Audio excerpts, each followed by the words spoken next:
السلام علیکم ورحمۃ اللہ وبرکاتہ۔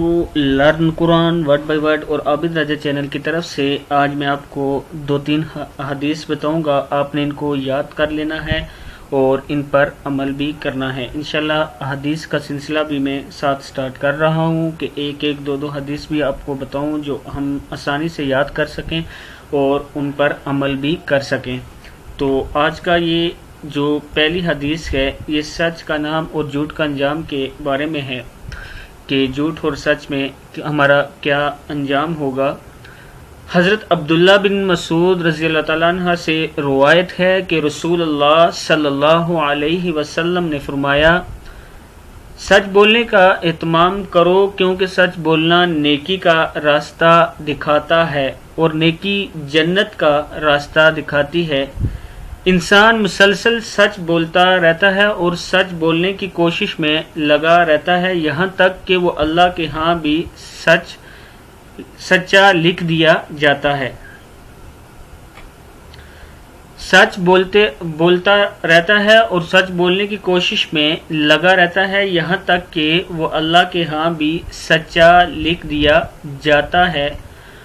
اور تم لوگ جھوٹ بولنے سے بچو کیونکہ جھوٹ برائی کا راستہ دکھاتا ہے اور برائی دوزخ کا راستہ دکھاتی ہے۔ انسان لگاتار جھوٹ بولتا رہتا ہے اور جھوٹ بولنے کا خواہشمند رہتا ہے یہاں تک کہ وہ اللہ کے ہاں بھی پکا جھوٹا لکھ دیا جاتا ہے۔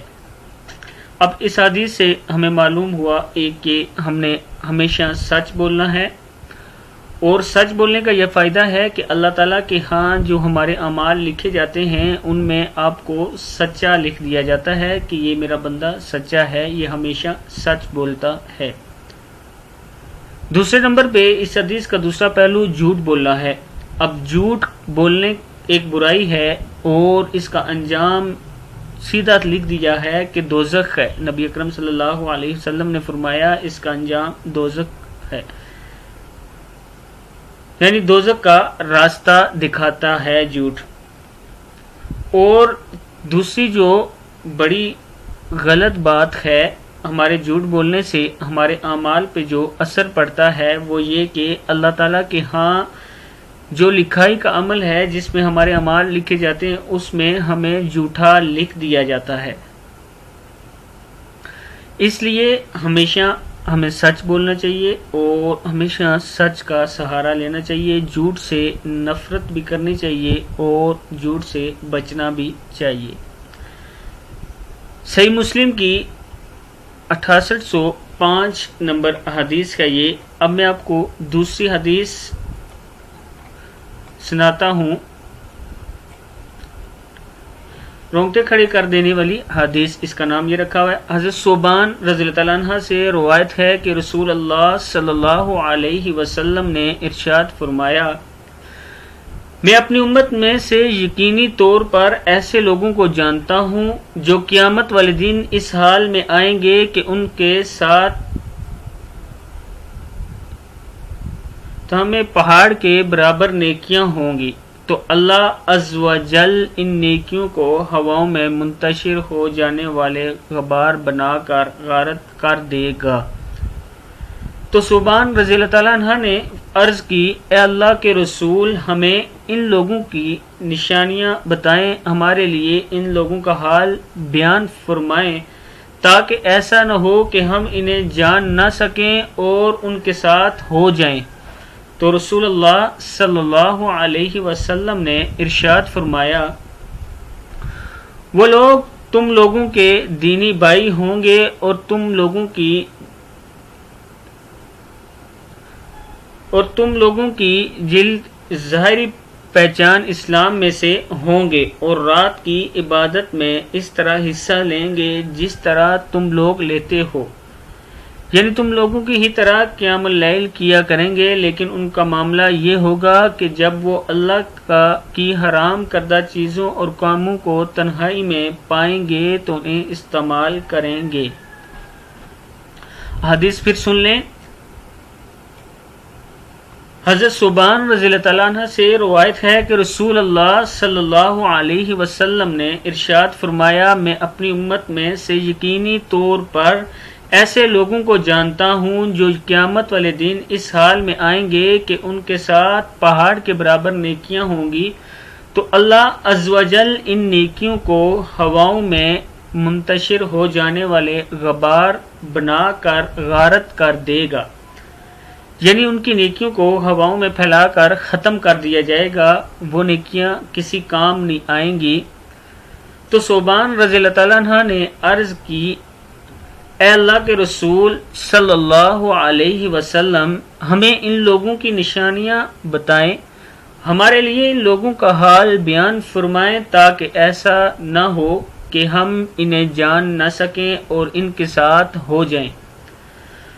تو رسول اللہ صلی اللہ علیہ وسلم نے ارشاد فرمایا، وہ لوگ تم لوگوں کے دینی بھائی ہوں گے اور تم لوگوں کی جل میں سے ہوں گے، اور رات کی عبادت میں اسی طرح حصہ لیں گے جس طرح تم لوگ لیتے ہو، یعنی تم لوگوں کی طرح قیام اللیل کیا کریں گے، لیکن ان کا معاملہ یہ ہوگا، اس بات پہ اب توجہ دینے کی ضرورت ہے۔ اب جو حدیث کا آخری حصہ ہے ساری بات اس میں پوشیدہ ہے، لیکن ان کا معاملہ یہ ہوگا کہ جب وہ لوگ اللہ کی حرام کردہ چیزوں اور کاموں کو تنہائی میں پائیں گے تو انہیں استعمال کریں گے۔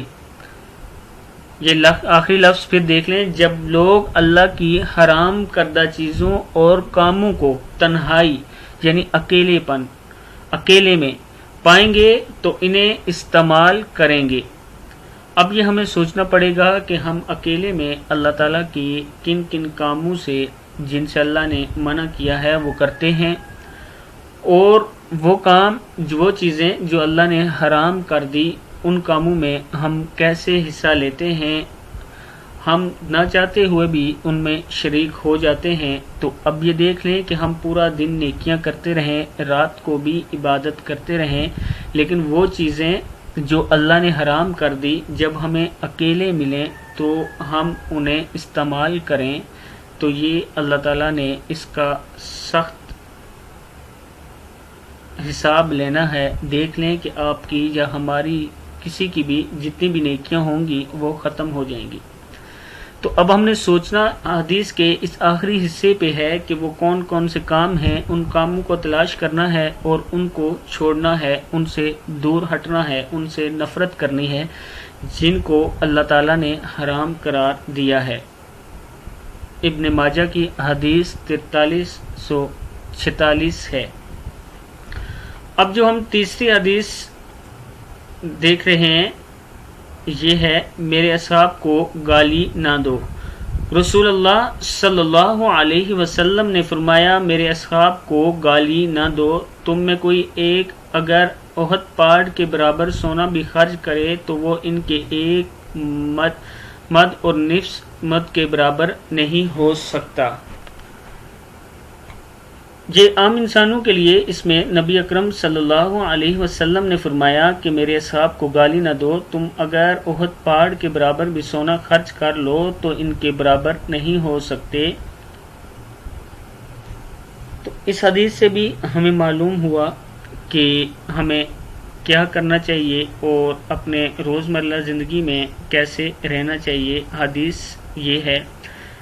ایک بات یہ میں بتا دوں کہ میں کوشش کرتا ہوں زیادہ سے زیادہ کہ کتاب کا حوالہ ساتھ میں آئے، آپ کو کتاب کا حوالہ بھی ساتھ میں دیا جائے۔ یہ بات دھیان میں رکھیے گا کہ جب نبی اکرم صلی اللہ علیہ وسلم نے فرما دیا تو وہ کام ہو کے رہتا ہے، اس کام میں پھر معافی نہیں ملتی۔ اگر یہ حدیث بیان کر دی، نبی نے فرما دیا، تو اس کا مطلب وہ لوگ جو کہ اکیلے میں حرام کردہ چیزوں کو استعمال کرتے ہیں ان کے اعمال ضائع ہو جائیں گے۔ نبی جو بھی فرماتے ہیں وہ اللہ کے حکم سے فرماتے ہیں، اور یہ حتمی بات ہوتی ہے، آخری بات ہوتی ہے۔ اسی لیے اللہ تعالیٰ نے قرآن پاک میں اطیع اللہ و اطیع الرسول کا بار بار ذکر کیا ہے۔ تو تمام دوستوں سے گزارش ہے، آج میں نے 3 احادیث آپ کو بتائی۔ آج سے ہم نے یہ کوشش کرنی ہے کہ ان تینوں میں حدیث پر عمل کرنا ہے۔ پہلا ہم نے سچ بولنا ہے، جھوٹ سے نفرت کرنی ہے، جھوٹ نہیں بولنا۔ دوسرا وہ معاملات جو کہ تنہائی میں اللہ تعالیٰ نے سامنے اللہ تعالیٰ نے منع کیا ہے، لیکن جب تنہائی میں وہ کام ہمیں ملتے ہیں، بہت سارے کام ہوتے ہیں، ہر انسان کو اپنے بارے میں پتہ ہوتا ہے کہ میں کون سی غلط کام، کون سی برائی کر رہا ہوتا ہوں اکیلے میں، تنہائی میں، تو اس کو آج سے ہی ہم نے چھوڑنا ہے اور توبہ کرنی ہے۔ اس میں بہت سارے برے خیالات سے لے کر بہت ساری چیزیں ہوتی ہیں، کسی کے لیے برائی سوچنا، بدگمانی سوچنا، کسی کی غیبت کرنا، کوئی فحش فلمیں دیکھنا، بہت سارے ایسے معاملات ہیں جو ہم تنہائی میں کرتے ہیں، تو ان سے بچنا ہے۔ تیسرے نمبر پہ اصحاب رسول صلی اللہ علیہ وسلم کو ہم سوچ بھی نہیں سکتے کہ گالی دیں گے، لیکن جب نبی نے فرما دیا تو اس کا مطلب کہیں کوئی نہ کوئی ایسا کام کرتا ہے جس کے لیے نبی نے پہلے سے احادیث بیان کر دی ہے۔ حدیث بیان کرنے کا مطلب ہی یہ ہے کہ ہم میں کوئی ایسے ہیں جو نبی کے اصحاب کو گالی دے رہے ہوں گے یا دینے کا سوچتے ہوں گے، تو جب نبی نے کہہ دیا تو ہم نے آج کے بعد اس عمل سے رکنا ہے۔ آج کی اس ویڈیو میں نے 3 حدیث بیان کی ہیں، امید کرتا ہوں کہ کتابوں کے حوالے بھی دیے ہیں، ان پر اعتراض نہیں کریں گے کوئی بھی۔ اگر اعتراض کرنے کے بجائے ہم اس پر عمل شروع کر دیں۔ آج کی پوری ویڈیو میں ہم نے صرف 3 باتیں سیکھی اور ان تینوں پر انشاءاللہ عمل کریں گے۔ جو لوگ ان پر آج سے عمل شروع کریں گے، کمنٹس میں مجھے ضرور بتانا ہے آپ نے۔ تو آج کی ویڈیو کے لیے بہت شکریہ، آپ لوگ میرا ساتھ دیتے ہیں، میری ویڈیو دیکھتے ہیں اور مجھے میسج کرتے ہیں کہ یہ نیو ویڈیو بنائیں، اس موضوع پر بنائیں، میں اس پر بناتا ہوں۔ السلام علیکم ورحمۃ اللہ وبرکاتہ۔